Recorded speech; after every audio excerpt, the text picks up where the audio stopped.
Amém. Baixe sua cabeça mais uma vez. Jesus, nós te honramos. Obrigado pela atmosfera, ó Pai Santo, de intensa adoração, Pai, diante desses corações derramados em tua presença.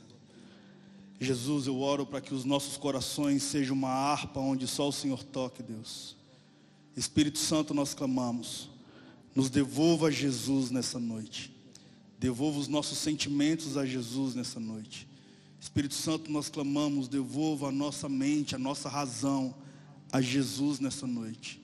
E que teu nome seja honrado, Pai. Eu te louvo pelos meus irmãos, por essa geração, e que eles cresçam de forma abundante, porque nós temos uma convicção que eles estão plantados na Nova Jerusalém. Nós te honramos e te damos graças nessa noite, em nome de Jesus. Amém. É uma honra intensa estar aqui. Realmente é uma surpresa. Eu também não esperava, e ao ouvir o João dizer que eu fui um dos ministros que mais ministrei no céu e na terra, eu me sinto muito honrado, João. Honro você, seu matrimônio, você e a Clara, vocês são um espelho. E curiosamente eu estava conversando com um professor universitário sobre você essa semana, antes de te encontrar. E o que nós dizíamos é, cara, aquilo que Jesus tem feito no céu e na terra, eu já te falei isso, compõe a história do cristianismo a nível global, cara. Em nome de Jesus, meu filho vai ler sobre vocês. E essa é a expectativa do meu coração. Então, com muita sensibilidade, eu ministro e subo aqui hoje. Abra sua Bíblia, por gentileza, no livro de Jonas. Como Jesus me deu esse privilégio de abrir a escola 2414, nessa edição, eu identifico um movimento de missões muito contundente. E é inevitável não analisar isso. E Jonas foi um profeta do século 8º a.C., foi contemporâneo, viveu no mesmo século que Elias, viveu no mesmo século que Eliseu. Ele compõe uma escola muito significativa porque ele era da tribo de Rubens. E esse cara, ele é um missionário que nos ensina o que não ser, nos ensina o que ser. Mas sem sombra de dúvidas, é um livro que nos ensina a crescermos para baixo e acreditar numa frase, é o tema do que eu quero pregar hoje. O que seria do mundo se não existissem segundas chances?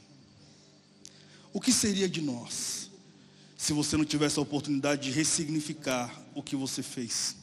Ou se nossas palavras fossem imutáveis e irreversíveis? Onde você estaria se não existissem segundas chances?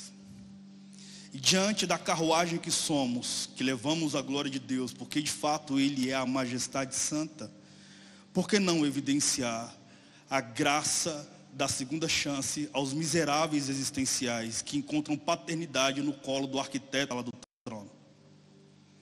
Como não se curvar diante da realeza daquele que nos ensina a vivermos sobre uma etiqueta a nível espiritual? Jonas é um homem que nos ensina muito sobre a profundidade da misericórdia, do juízo e da graça de Deus. Jonas capítulo 1, nós vamos ler a Bíblia, ainda mais em uma escola. Diz assim, Jonas 1:1. A palavra de Yahvé veio a Jonas, filho de Amitai, com esta ordem: dispõe-te ante a cidade de Nínive, que quer dizer morada de Ninos, e prega contra ela, porque a sua malignidade subiu até a minha presença. Entretanto, Jonas decidiu fugir da presença de Yahvé, o Senhor, e partiu em direção a Tarsis, jaspe amarelo. Descendo para a cidade de Jope, ou seja, cidade formosa, encontrou um navio pronto para zarpar para Tarsis. Pagou a passagem e embarcou nela, a fim de ir para a cidade de Tarsis, tentando escapar da presença de Yahvé. Contudo, Yahvé fez soprar um forte vento sobre o mar e caiu uma tempestade tão devastadora que o barco ameaçava arrebentar-se. Todos os marinheiros foram tomados de grande pânico. Cada um daqueles homens passou então a clamar o seu próprio. Em seguida lançaram ao mar as cargas do navio com o propósito de deixar a embarcação mais leve. Jonas, no entanto, havia se refugiado no porão do navio e, tendo-se deitado, dormia profundamente. O capitão dirigiu-se a ele e indagou: como consegues ficar dormindo em uma hora dessas? Levanta-te agora e começa também a clamar ao seu próprio Deus. Talvez assim ele se lembre de nós, para que não venhamos todos perecer. Então os marinheiros chegaram a uma conclusão entre si: vinde e lancemos sorte, para saber quem é o responsável por essa desgraça que se abateu entre nós. E de fato jogaram as sortes, e a sorte caiu sobre Jonas. Imediatamente lhe perguntaram: declara-nos, pois, neste momento, por culpa de quem nos sobreveio essa tragédia? Quem és tu? Qual é a tua ocupação? De onde vem e qual é a tua terra? E aqui Jonas passou a responder-lhes: eu sou hebreu, temo a Yahvé Elohim, o Deus dos céus, que fez o mar e a terra. Então aqueles homens ficaram horrorizados e lhes repreenderam: que é isso que fizestes? Porquanto os homens sabiam que ele estava fugindo do Senhor, pois ele já havia contado absolutamente tudo. Considerando que o mar estava cada vez mais revoltoso, os marinheiros lhe inquiriram: o que devemos fazer contigo a fim de acalmar este mar? Diante do que Jonas lhes aconselhou: pegai-me e lançai-me ao mar, e ele haverá de se aquietar, pois sei que esta violenta tempestade caiu sobre nós por minha causa. Contudo, os homens ainda se esforçaram ao máximo para remar de volta à terra, todavia sem sucesso, e o mar ficava cada vez mais tempestuoso. Por isso suplicaram a Yahvé nestes termos: ó Senhor, eis que nós te rogamos, ó Yahvé, não nos deixe morrer por causa da vida deste homem, e que não nos culpe pelo sangue inocente, porque tu, ó Yahvé, fizestes como te aprouve fazer. Então agarraram a Jonas e lançaram ao mar enfurecido, e logo este se acalmou. Assim que notaram que o mar se aquietara, todos os homens adoraram e louvaram a Yahvé com grande temor, oferecendo-lhes sacrifícios e fazendo-lhes votos. Entremente Yahvé, o Senhor, fez com que um grande peixe engolisse Jonas, e ele ficou dentro desse peixe durante 3 dias e 3 noites. Então dentro do ventre do peixe Jonas orou a Yahvé, seu Deus Elohim, dizendo: em meu desespero clamei a Yahvé, e ele me respondeu. Do ventre da morte gritei por livramento, e tu, ó Senhor, ouvistes o meu clamor. Pois me lançaste nas profundezas, no coração dos mares, e as correntezas formaram um turbilhão ao meu redor. Todas as grandes ondas passaram por sobre mim. Então pensei: fui expulso da sua presença. Poderei contemplar outra vez o teu santo templo? Eis que as águas cercaram a minha alma até as profundezas do abismo, onde as algas marinhas se enrolaram sobre minha cabeça. Afundei até chegar aos fundamentos dos montes, a terra embaixo, cujas trancas me aprisionaram para sempre. No entanto, tu fizeste subir a minha alma de volta da sepultura, ó Senhor meu Deus Elohim. Eis que quando a minha vida ia se apagando, eu me lembrei de ti, Yahvé, e a minha oração subiu à tua presença, ao teu santo templo. Aqueles que acreditam em ídolos inúteis afastam de si a verdadeira misericórdia e piedade, benevolência. Eu, porém, te oferecerei sacrifícios com voz de ações de graças. O que prometi, cumprirei fielmente. Sim, eis que Yahvé, a salvação vem do Senhor. E Yahvé deu ordem ao peixe, e este vomitou Jonas na praia. Então a palavra de Yahvé, o Senhor, veio a Jonas pela 2ª vez com esta orientação: levanta-te e vai agora mesmo para a grande cidade de Nínive, e assim que chegar lá, prega contra ela a mensagem que eu mesmo haverei entregar. Jonas sem demora obedeceu a palavra de Yahvé e partiu para Nínive. Deus tinha um propósito para com aquela grande cidade, cuja extensão levava 3 dias para percorrer. Jonas entrou na cidade e caminhou por ela um dia inteiro proclamando: eis que daqui a 40 dias Nínive será destruída. Então os ninivitas creram em Deus. Combinaram um jejum geral, e todo o povo, dos mais importantes e ricos aos mais simples e pobres, se vestiam com roupas feitas de pano grosseiro, a fim de demonstrar publicamente que reconheciam seus pecados e que estavam arrependidos. Quando o rei de Nínive tomou conhecimento da pregação e de tudo que ocorria na cidade, ele se levantou do trono, tirou o seu manto real, vestiu-se também de um pano de saco e sentou-se sobre as cinzas. E então proclamou em Nínive: eis que por um decreto do rei e dos seus nobres, fica permanentemente proibido todo homem ou animal, bois ou ovelhas, provar de qualquer alimento. Portanto, não havereis de comer nem beber nada. Cobri-vos então de vestes de arrependimento e lamento, tanto as pessoas como os animais, e todos os cidadãos orem a Deus com todas as suas forças. Cada pessoa abandone o seu mau caminho e toda a tua violência. Talvez Deus volte a sua face para nós, Deus se arrependa, acalme o furor da sua ira, de modo que não sejamos todos destruídos. Deus observou tudo quanto fizeram, de como se converteram do seu mau caminho e abandonaram a violência. e atendeu à oração do povo, voltou atrás e não destruiu a cidade como havia ameaçado. Entretanto, Jonas ficou extremamente decepcionado com tudo isso, e irou-se sobremaneira. Então orou a Yahvé e desabafou a Yahvé, dizendo: Ah, Eterno, pois não foi exatamente isso que eu disse quando estava saindo da minha casa? Foi por esse motivo que decidi fugir para Tarsis. Eu sabia que tu és El, Deus misericordioso, compassivo, longânimo, rico em amor, e que ameaças castigar, mas te arrependes.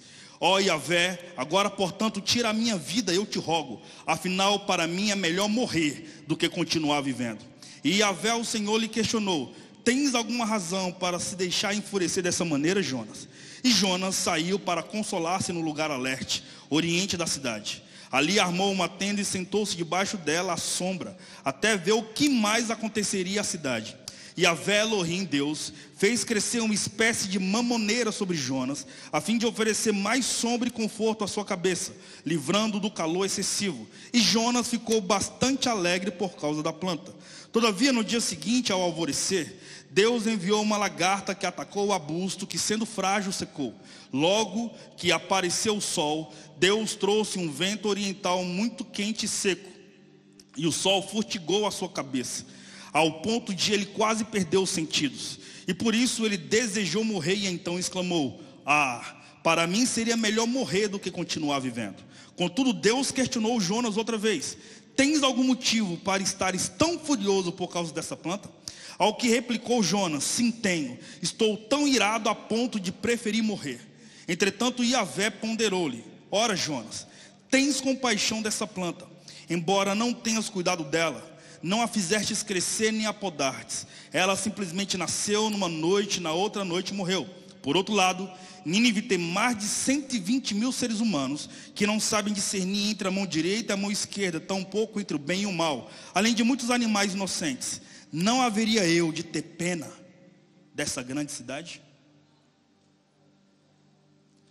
O texto finaliza com Deus perguntando para o profeta: Por que eu não posso ter misericórdia? O livro de Jonas é um livro pedagógico, porque Jonas é um profeta que evidenciou a sua raiva, a raiva soberana de uma nação que nessa mesma contemporaneidade havia guerreado contra a Síria. Estamos aproximadamente no ano 750 a.C., literalmente na contemporaneidade de Naamã, o capitão ou o general do exército da Síria, narrado em 1 Reis.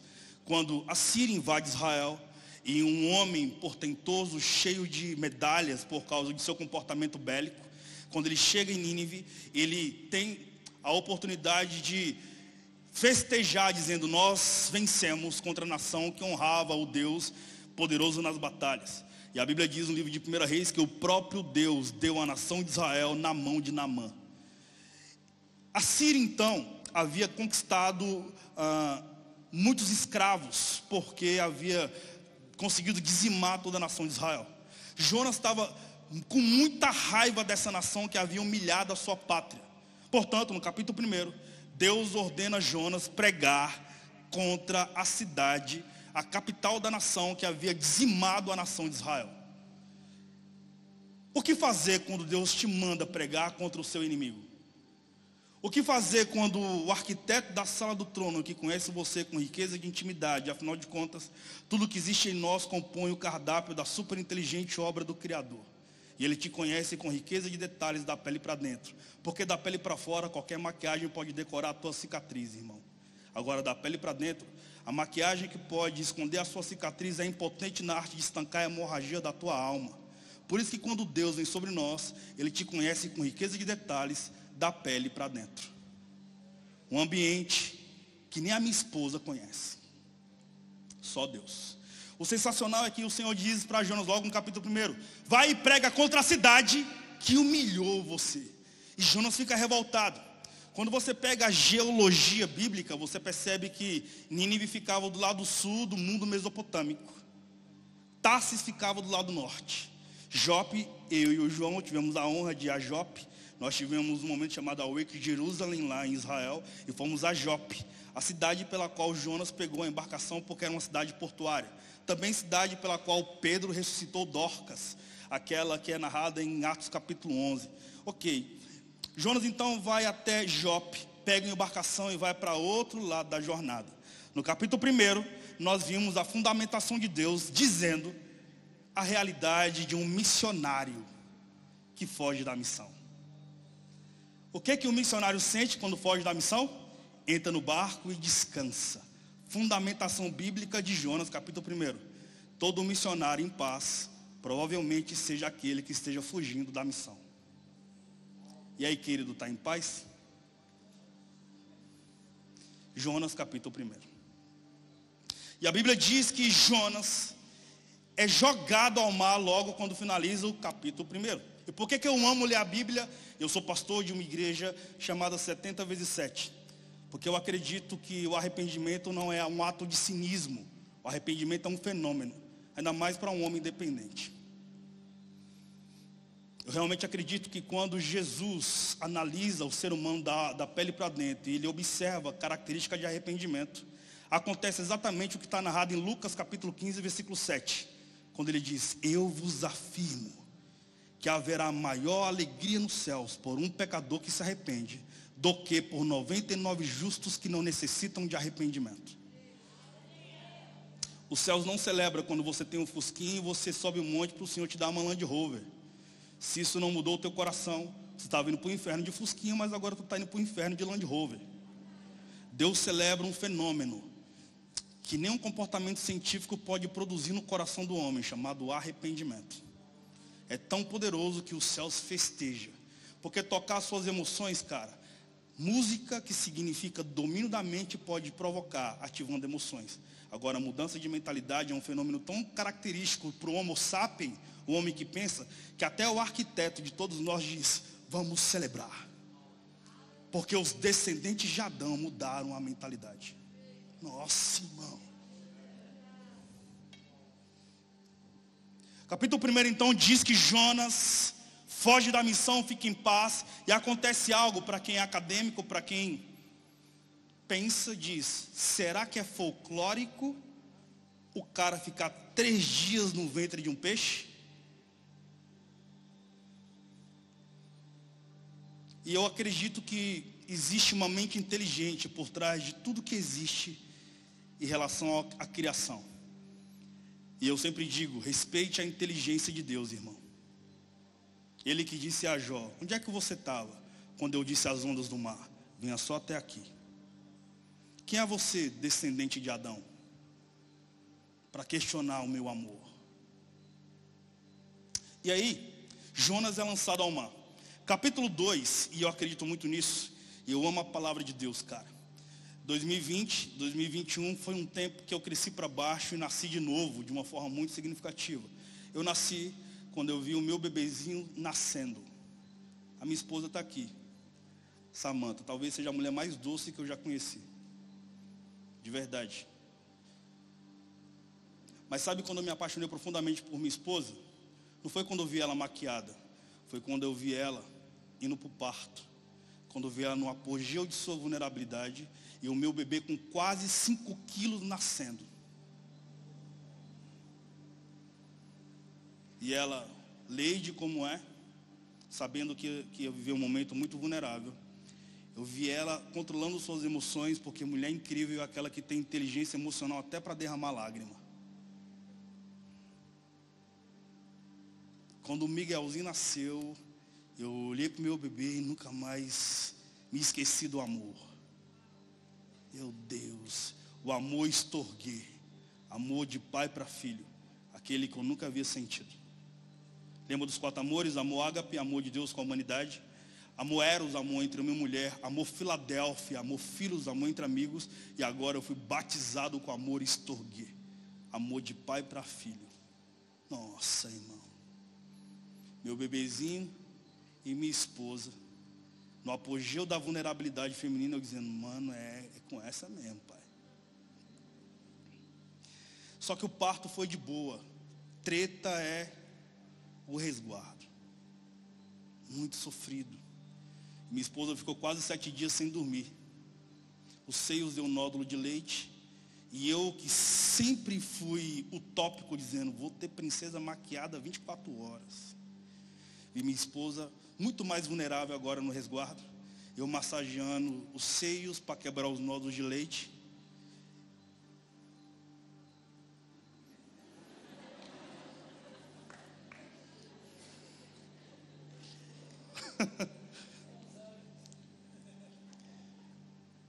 E aquele sofrimento, cara. Eu dizendo, uau, mano, que mulher incrível. Consegue se apaixonar por Deus quando Ele não aparece decorado para você? Quando Ele se revela de uma forma que não é fenomenológica, Ele só sopra. É assim que eu acredito em Deus. Ele não é místico, Ele é Deus. Capítulo 2 de Jonas diz que Jonas morreu. E o capítulo 2 de Jonas evidencia um salmos. É os salmos da misericórdia.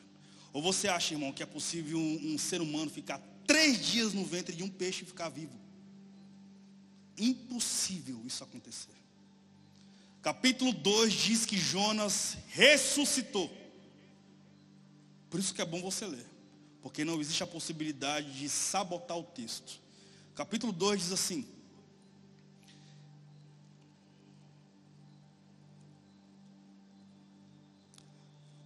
então dentro do ventre do peixe Jonas orou a Yahvé, seu Deus, e disse: em meu desespero clamei a Yahvé, e ele me respondeu, do ventre da morte gritei, e tu, ó Senhor, ouvistes o meu clamor. Pois me lançastes nas profundezas no coração dos mares, e as correntezas formaram um turbilhão ao meu redor. Todas as grandes ondas passaram por sobre mim. Então pensei, fui expulso da tua presença, poderei contemplar teu santo templo outra vez? Pergunta, irmãos, quando é, ou em qual geografia é, que eu tenho convicção que eu fui expulso da presença do Criador? É uma pergunta. Versículo 4 diz: e eu pensei, fui expulso da tua presença. Versículo 5: eis que as águas cercaram a minha alma até as profundezas, o abismo me cercou, as algas marinhas rolaram sobre minha cabeça. Olha o versículo 6: afundei até chegar aos fundamentos dos montes, a terra embaixo cujas trancas me aprisionaram. Para sempre, tu, no entanto, fizeste subir a minha vida de volta da sepultura. Ou seja, capítulo 2 de Jonas, nós vemos ressurreição. Por isso que Jesus diz, assim como Jonas ficou 3 dias no mundo dos mortos, eu também estarei. Capítulo 2 de Jonas, obviamente, para quem é um micro leitor bíblico, compreenderá a partir de uma interpretação coerente das Escrituras que Jonas morre. É impossível, irmão, ler as Escrituras e tratar a palavra de Deus como se você estivesse lendo o Sítio do Pica-Pau Amarelo ou um folclore como o Curupira. Não, mano, quem escreveu a Bíblia não foi Homero, o poeta cego que escreveu a Ilíada, que fala sobre a mitologia grega. Quem escreveu as Escrituras foram homens divinamente inspirados por Deus, irmão, a partir de uma inerrância bíblica. Capítulo 2 finaliza com o peixe, vomitando Jonas, a biologia de Jonas na praia. Eu não tenho autoridade espiritual para dizer se Jonas orou morto ou orou morrendo. É um texto muito curioso, mas um texto que me faz, no mínimo, criar dentes no cérebro. E eu mastigo a palavra de Deus com reverência divina. Capítulo 3 já inicia assim: então a palavra de Yahvé veio pela segunda vez a Jonas orientando, vai agora mesmo à grande cidade de Nínive, assim que chega lá, prega contra ela a mensagem que haverei de te entregar. Pela segunda vez veio a palavra de Jonas, veio a palavra de Deus a Jonas, olha para mim. Jonas teve uma segunda chance. O que seria de nós se não existissem segundas chances? Por que nós celebramos apenas o ato de misericórdia para mim, nunca para o outro? Evangelho só é evangelho quando pessoas errarem 100 vezes e por causa do evangelho acreditarei na 100ª vez. Qual é o nome disso? Evangelho. Evangelho só pode ser evangelho quando eu chegar ao nível de amar o meu abusador. Evangelho. Ou você acha que desde a época do homem primata, a contemporaneidade, o Homo sapiens não errou? Deus está perdoando a humanidade desde a época do homem primata, irmão. Todos nós errando, todos nós pecando, e todos nós correndo para o único que pode salvar. O Emanuel. Aquele que poderia segurar o universo na palma das mãos, mas abriu mão dessa glória para navegar no ventre de uma virgem. Aquele que não nasceu em berço esplêndido, mas foi gigante pela própria natureza.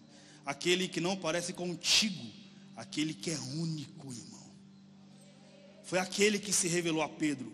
Um segundo lugar em Israel que eu fui com o João foi na praia em Tiberíades, quando Jesus olha para o apóstolo Pedro e restaura a vida de um cara que havia tido uma profunda decepção consigo mesmo.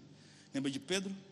Aquele que tinha uma espada na cintura porque era um pescador por profissão, o primogênito entre os apóstolos, o primeiro a ser escolhido. Por isso que ele herdou a herança do próprio Cristo, sendo o líder do corpo de Cristo na terra no primeiro século. Aquele que erra de forma contundente nos evangelhos, porque teve uma profunda decepção consigo mesmo e agarrou a segunda chance, se tornou o príncipe dos apóstolos, no livro de Atos. Aí Jesus conversa com Pedro na praia em Tiberíades, eu estive lá com João, o lugar onde Jesus restaurou a amizade com Pedro. E perguntou para Pedro: tu me ágape, Pedro? Tu me ama com o amor de Deus? O verbo que Pedro responde não é ágape, é filadélfia, é filos, amor de amigo. Sim, Senhor, eu te filos. Eu te amo com amor de amigo. E Jesus pergunta: tu me ágape, Pedro? Tu me ama com o amor de Deus? E Pedro responde: sim, Senhor, eu te filos. Eu te amo com amor de amigo. E Jesus perguntou a terceira vez: Pedro, tu me ágape? Pedro responde em silêncio e diz: tu sabe tudo. Jesus diz então: apacenta as minhas ovelhas. Sabe o que Jesus está dizendo? Eu falei isso para o João quando nos encontramos, alguns dias atrás. Sabe o que Jesus está dizendo? Pedro, apacenta as minhas ovelhas, porque quando você cuidar de quem eu morri para salvar, você vai compreender o nível de amor que eu tenho por você.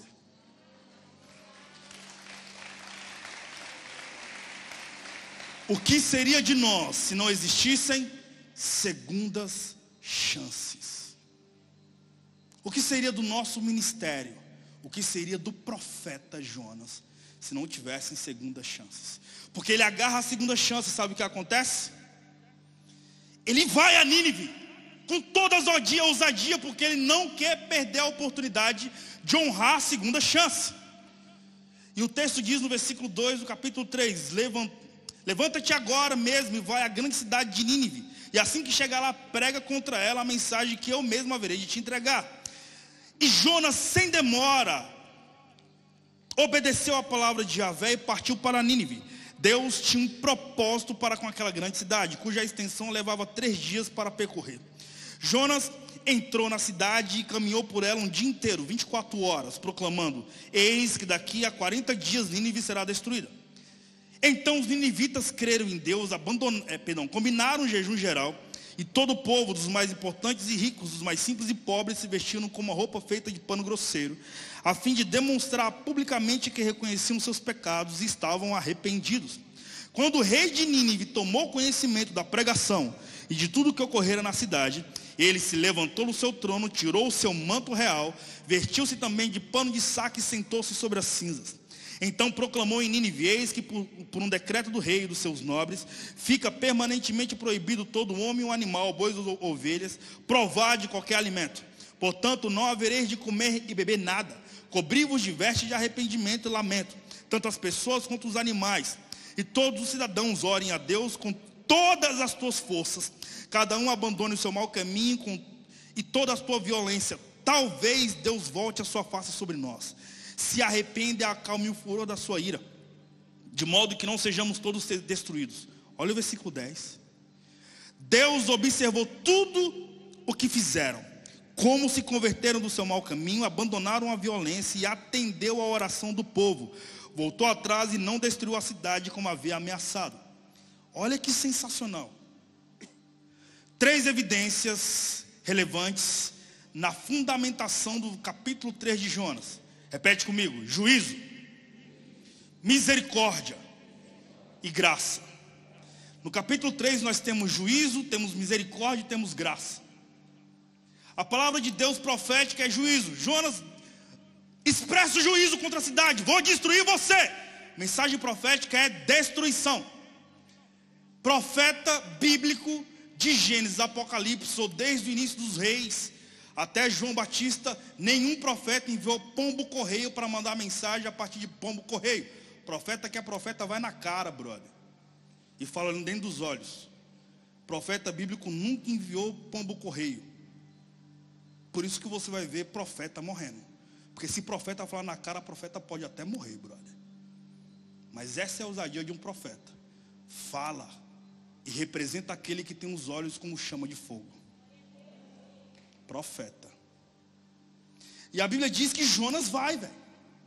Ele agarra a segunda chance. E quando rola isso, acontece uma reação no povo. Olha que poderoso. A palavra de juízo de Jonas gerou arrependimento. Reformou a população de toda a cidade da Síria, a capital Nínive.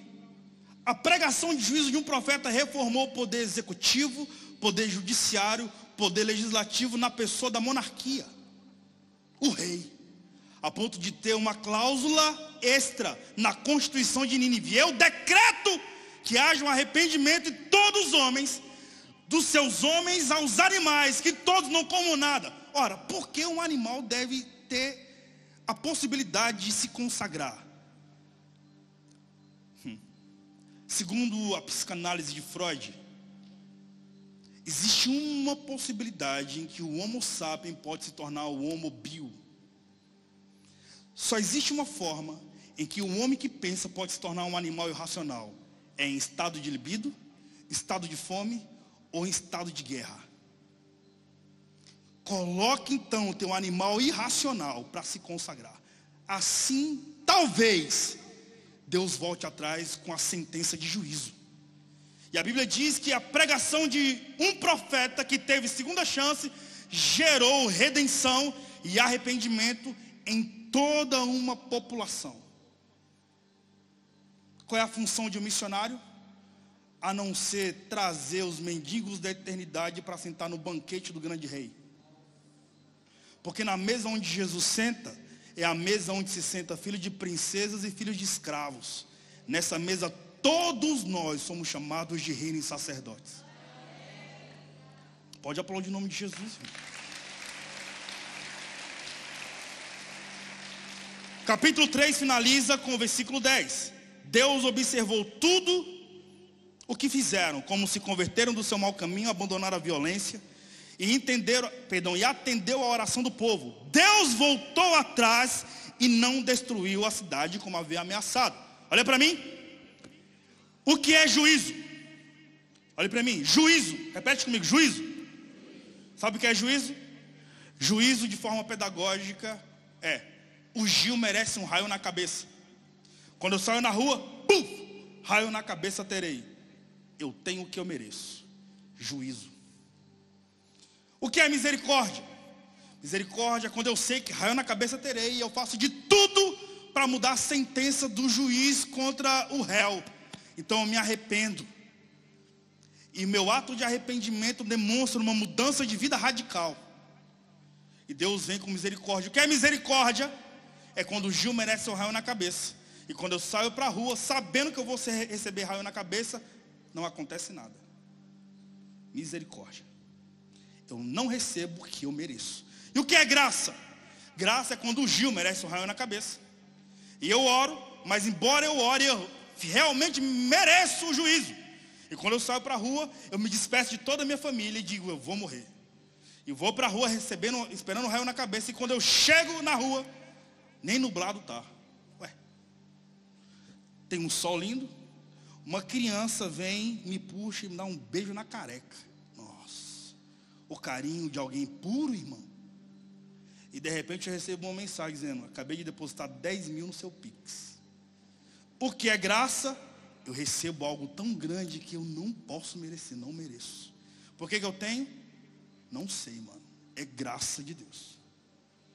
No capítulo 3 nós temos manifestação do juízo, manifestação da misericórdia e manifestação da graça. Quando você for para a sua jornada missionária, saiba, o seu sentimento de ódio contra alguém que você profere o seu juízo não prosperará, porque você só é um instrumento, você não é Deus. Aceita isso, irmão. Todos nós somos réus. Então não vista a fantasia de juiz com bafo de Deus, porque você só é nada. Como diz o carnal, quem tu és, quem eu sou? Tu és o vice-treco do subtroço. Nada. E Jesus encontrou tesouro no nada. Por isso que o profeta Isaías diz, tu és pai de barro. O glorioso é, nenhuma nação treta por causa de pó, irmão. Nenhuma nação treta por causa de barro. As nações tretam por causa de ouro e petróleo. Só Deus viu o valor no nada. Nossa, irmão. Nossa, irmão. Capítulo 4. Eu já estou finalizando. Entretanto, Jonas ficou extremamente... Não, eu vou ler o versículo 10. Porque texto continua texto. Eu quero te influenciar hoje nessa escola, dizendo o seguinte: não abra a Bíblia como se você estivesse diante de um pé de coelho. Nunca mais faça isso. Deus fala comigo. Não, irmão, leia o livro todo como se o livro todo fosse um versículo. Só contando um pouco de história, posso? Você sabia que foi no século XII, quando o chanceler da Universidade de Paris foi traduzir a Vulgata Latina? Uma tradução que foi traduzida por Jerônimo no século IV, quando traduziu a Septuaginta. Septuaginta foi a tradução do Antigo Testamento para o grego. Quando Ptolomeu II, no século IV a.C., pede para que o Sinédrio, ou o templo, envie 70 sábios em Alexandria para traduzir o Antigo Testamento para o grego. E provavelmente 70 sábios e 70 dias traduziu todo o Antigo Testamento para o grego. Essa obra se chamou Septuaginta. A Septuaginta foi colocada na biblioteca em Alexandria. No século IV depois de Cristo, Jerônimo, um dos pais apostólicos, um dos pais da igreja, chamado também de patrística, ele traduz a Septuaginta para o latim, chamado de Vulgata Latina, que é a Bíblia dos católicos até hoje. Onde tem alguns livros extras, sobretudo a Carta dos Macabeus, que fala sobre como aconteceu na sociedade judaica dos 400 anos que antecederam a volta de Jesus. Macabeus não é um grupo de profetas, Macabeu era um grupo de revolucionários como os inconfidentes mineiros que lutavam para a independência do Brasil em relação ao Império de Portugal. Os Macabeus eram um grupo de revolucionários que impediam que potências internacionais invadissem Israel e colonizassem Israel. E aí os Macabeus deixaram herança para os zelotes contemporâneos de Jesus, para os saduceus e para os fariseus. O Sinédrio foi patrocinado provavelmente pelos Macabeus. E aí, cara, quando você tem tudo isso, você tem a Vulgata Latina. Até o século XII se lia só Vulgata Latina, a Bíblia dos católicos, que impactou o Império Romano. Século XII, o chanceler da Universidade de Paris traduziu a Vulgata Latina, isto é, a Bíblia traduzida em latim para o francês. Foi quando ele disse, eu vou colocar números depois de cada frase. Surge então no século XII os versículos. E foi apenas na reforma de Lutero, que quando ele faz as impressões e a tradução da Vulgata Latina para o alemão, que ele coloca agora números em cada estrofe, chamando então de capítulos. Ou seja, até quando o Brasil foi descoberto, porque enquanto as Américas estavam sendo descobertas, rolava a reforma protestante na Europa. Enquanto isso estava rolando, até o século XV não existia capítulo, cara. Então a galera lia a Bíblia corrida. Então para de ler frase e falar, Deus falou comigo. Leia o livro todo, irmão. É só um parêntese, para você entender como foi a história da igreja. Capítulo 4, sem mais delongas. Entretanto, Jonas ficou extremamente decepcionado com tudo isso e irou-se. Versículo 10. Deus observou tudo quanto fizeram, como se converteram do seu mau caminho e abandonaram a violência. E atendeu à oração do povo. Voltou atrás e não destruiu a cidade como havia ameaçado. Entretanto, Jonas ficou extremamente decepcionado com tudo isso e irou-se sobremaneira. Então orou a Yahvé, desabafando, dizendo, Eterno, Pois não foi exatamente isso que eu disse quando estava saindo da minha casa? Foi por esse motivo que eu decidi fugir para Tarsis. Eu sabia que tu és ela, Deus misericordioso, compassivo, longânimo, rico em amor, que ameaças castigar, mas que te arrependes. Olha isso. Jonas, que era contemporâneo à escola dos profetas, contemporâneo a Elias, contemporâneo a Eliseu. Jonas foi o cara que disse: eu sabia que tu se arrepende quando o coração arrependido é demonstrado.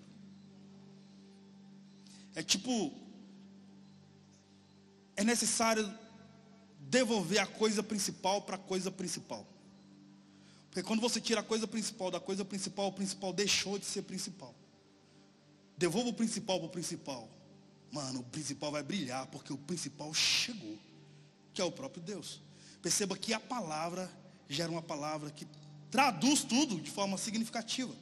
Devolvendo o principal, cara, nós estamos focados para o coração de Deus. Ponto final. Os profetas, embora levavam palavra de juízo, eles sabiam que Deus era misericordioso. Versículo 5 diz: então Jonas saiu para consolar-se num lugar alerte, e ali armou uma tenda, sentou-se debaixo dela, à sombra, até ver o que mais aconteceria com a cidade. Jonas tinha esperança de Deus destruir tudo. Capítulo 4, olha para mim. Capítulo 4 de Jonas, nós vemos expressamente a graça como alvo do ódio. Deus gerou graça, mas o profeta olhou e disse: eu sentencio a graça. Olha para mim, irmão. Quem é você para sentenciar a principal característica de Deus, filho de Adão? Nós não somos nada, irmão.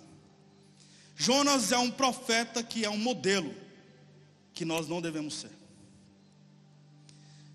Jonas é uma expressão não apenas simbólica, mas significativa da misericórdia, do juízo e da graça de Deus, mas que demonstram para nós a força da segunda chance.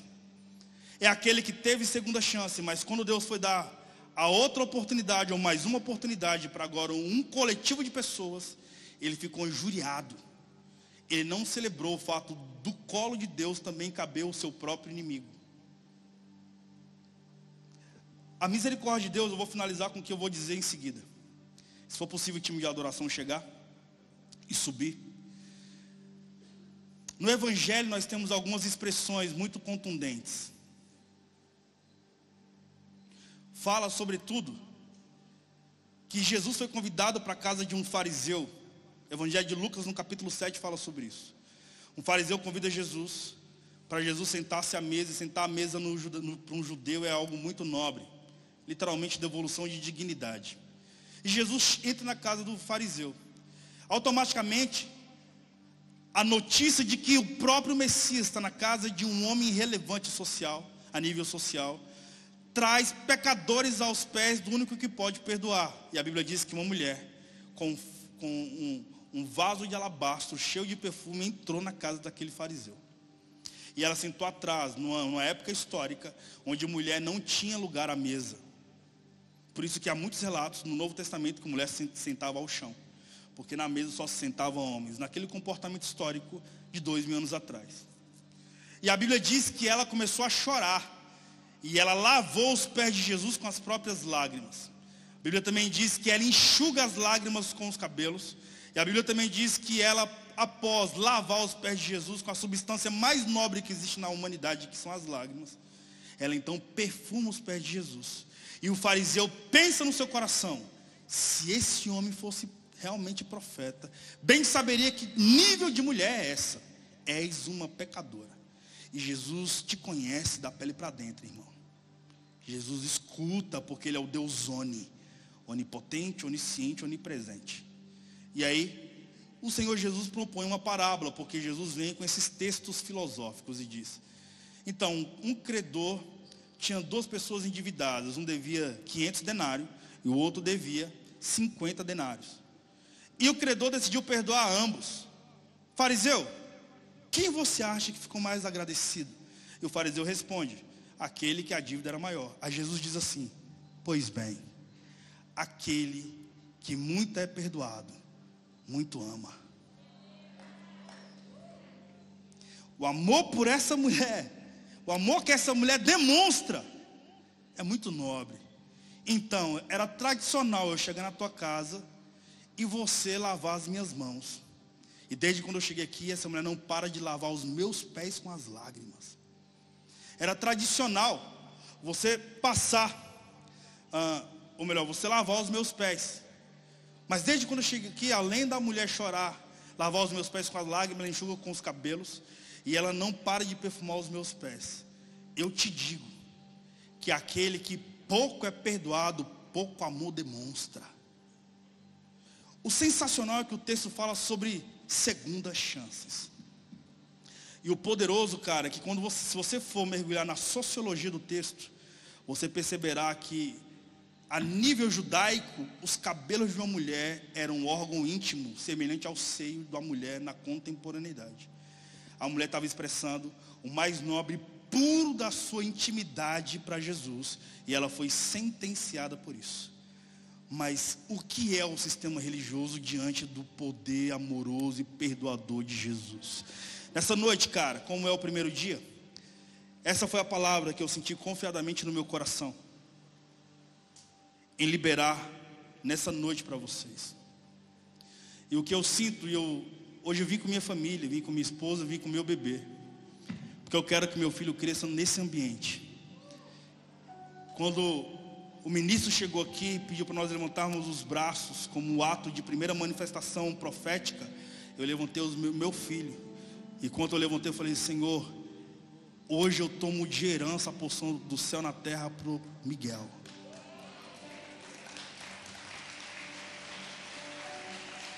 Eu quero que meu filho tenha de herança o que vocês carregam, porque a minha porção é outra.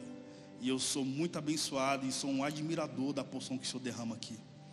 Mas eu quero falar para você que veio para a escola e não se sente digno. Você que veio para a escola e você se sente destruído.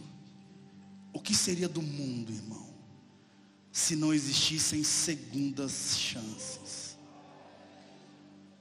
Onde você estaria se você não pudesse ressignificar o seu eu interior? O que seria de nós se nós não pudéssemos voltar atrás no ambiente do erro a partir da única máquina do tempo que nós temos, que é a mente? E você entra para dentro de si, você vai lá para o lugar do erro e você ressignifica esse local de erro a partir do arrependimento. E de repente você vai lá e você edifica um altar de adoração, como fez Jacó quando encontrou Deus no val do Jaboque. E ele é marcado por Deus no Peniel. E quando ele é marcado por Deus, ele manca, porque existe algo nele que denuncia que ele foi marcado pela misericórdia de Deus. Lembra do profeta Isaías? 6 capítulos ele diz: a terra está em volta de trevas. Nos 6 primeiros capítulos Isaías diz: a terra não há mais possibilidade de arrependimento. Israel foi tomado pelas trevas em pecado. E a Bíblia diz: mas eu fui arrebatado e os meus olhos viram o Senhor. E quando Isaías vai para o trono, o anjo recepciona e diz: olha Isaías, olha para a terra, vê, toda a terra está cheia da glória de Deus. E Isaías diz: ai de mim, que sou um homem de impuros lábios e vivo no meio de um povo de impuros lábios. Por que ele disse ai de mim?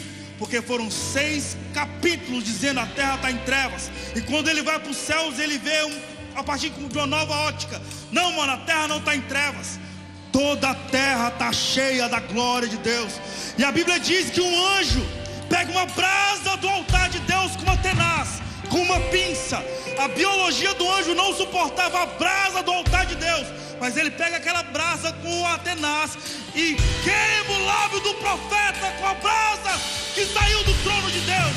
E ele diz: os meus olhos viram o Senhor. Nessa noite Jesus se manifesta com segundas chances. E quando o Espírito de Deus se revela, já era para o diabo. Fique em pé em nome de Jesus, porque existe uma manifestação soberana de perdão, de misericórdia e de graça a partir do arquiteto da sala do trono.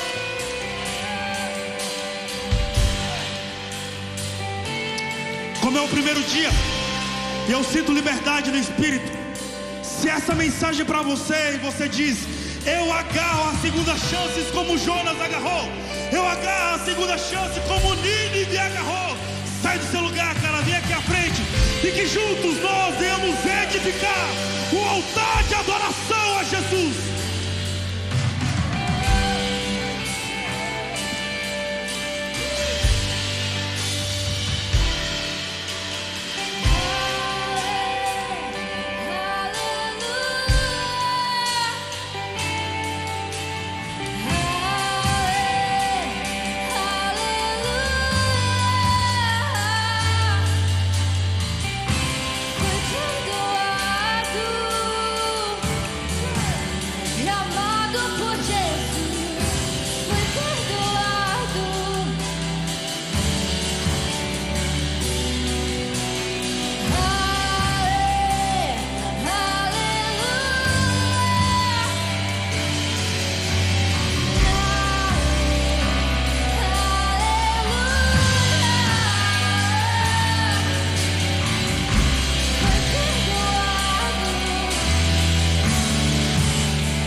Salmos 32 diz assim: bem-aventurado aquele que tem as suas transgressões perdoadas e seus pecados apagados.